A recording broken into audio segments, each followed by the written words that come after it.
আমি হয়ে যাব আমার বোনের ভাসুর।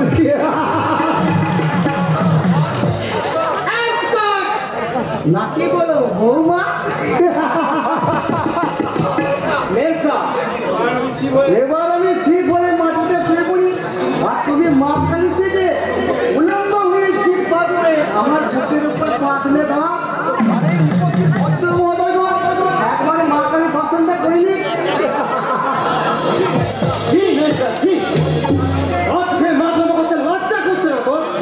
আরে লজ্জা কিসের বন্ধু? হ্যাঁ লজ্জা কিসে?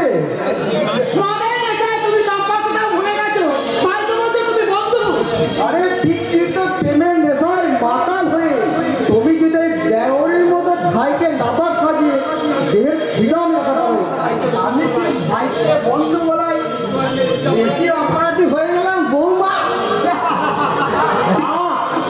কেন তুই বুঝতে চাইছিস না? তোর প্রচন্ড নেশা হয়ে গেছে, আর তুই নেশার কিছুই আমাদের ভুল দেখেছিস।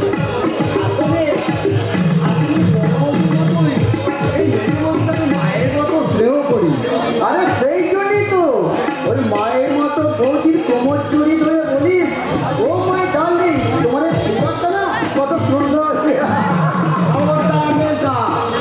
মনে রাখিস, এই মেজ বৌদির মুখেই আজকের অপমানটা সহ্য করে গেলাম, কিন্তু আর কোনোদিন সহ্য করবো না, কোনোদিন না।